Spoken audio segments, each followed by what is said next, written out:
ఈ చలికాలం వస్తే చాలు దోసల పిండి, ఇడ్లీల పిండి సరిగ్గా పులియదు కదా. అలాంటి ప్రాబ్లం ఏమీ లేకుండా దోసల బ్యాటర్ ఎలాగా పులిసేలాగా తయారు చేసుకోవాలో ఈ వీడియోలో చూపించబోతున్నానండి. దోసలు చాలా సాఫ్ట్గా కావాలన్నా లేదా క్రంచీగా కావాలన్నా ఈ ఒక్క పిండి కలుపుకుంటే సరిపోతుంది. 2 రకాల దోసలు అయితే వేసేసుకోవచ్చు. అంతే టేస్టీగా కూడా ఉంటాయి. దోసపిండి కూడా పులిసేలాగా ఈ చిట్కా పాటిస్తే చాలు. ఇప్పుడైతే దోసల బ్యాటర్ కోసం 1 గ్లాసు మినపగుళ్ళు తీసుకున్నాను. ఇవి స్టోర్ బియ్యం. 1 గ్లాసుకి 3 గ్లాసుల స్టోర్ బియ్యం, 2 స్పూన్ల పచ్చిశనగపప్పు, 1 చిటికెడు మెంతులు వేసిన తర్వాత నీళ్ళు పోసి క్లీన్ చేసేస్తున్నాను. బాగా ఒకసారి అయితే వాష్ చేసేయాలి. తర్వాత వాష్ చేసిన తర్వాత ఆ నీళ్ళు పడేసిన తర్వాత మంచినీళ్ళు అయితే వేసి పెట్టుకుంటున్నాను పక్కన. ఇవి రుబ్బేటప్పుడు కూడా వేసి వాడుకోవచ్చు. ఒక 5-6 గంటలు పోయిన తర్వాత అయితే ఇలా నానాయి కదా, చూడండి. ఇలా గింజ విరిపితే విరిగేలా నానాలి. ఇంకా మిక్సీలో అయినా పర్లేదు, గ్రైండర్లో అయినా పర్లేదు. గ్రైండర్లో అయితే ఇంకా బాగా సాఫ్ట్గా వస్తాయి దోశలు అనేవి.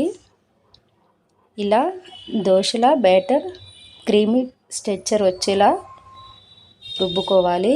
ఎక్కడ చిన్న డ్రాప్ కూడా ఉండకూడదు. ఇలా క్రీమ్లా రావాలి. ఇప్పుడు అయితే గిన్నెలోకి తీసేసుకుంటున్నాను. గిన్నెలోకి తీసుకున్న తర్వాత అయితే మనకి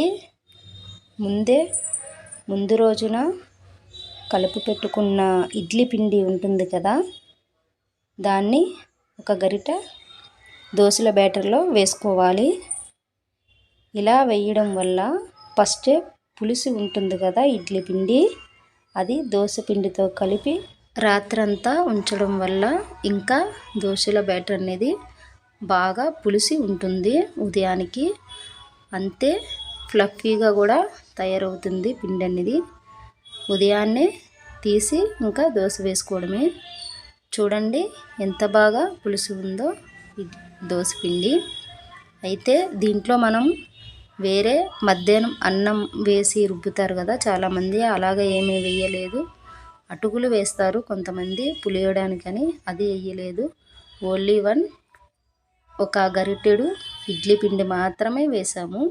దానివల్ల దోసపిండి చూడండి ఎంత నురుగులా వచ్చింది, బాగా పులిసిందో. ఇలా ఒక్కసారి ట్రై చేయండి. మీకు కూడా దోశలు అనేవి చాలా బాగా వస్తాయి, అంతే బాగా పులుస్తుంది కూడా. ఈ రోజుల్లో చాలామంది ఇడ్లీ పిండి, దోసపిండి పులియట్లేదని చాలా కంప్లైంట్స్ ఉన్నాయి కదా, అవన్నీ క్లియర్ చేస్తూ ఈ దోశల బ్యాటర్ అనేది నేను వీడియో పెడుతున్నాను. మీరు కూడా మీ ఇంట్లో ఒకసారి ట్రై చేయండి. మీకు ఎలా వచ్చిందో నాకు ఒకసారి కామెంట్ పెట్టండి.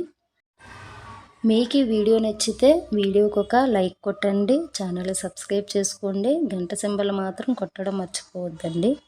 మీ రిలేటివ్స్కి ఎవరికైనా వీడియోని షేర్ చేయండి.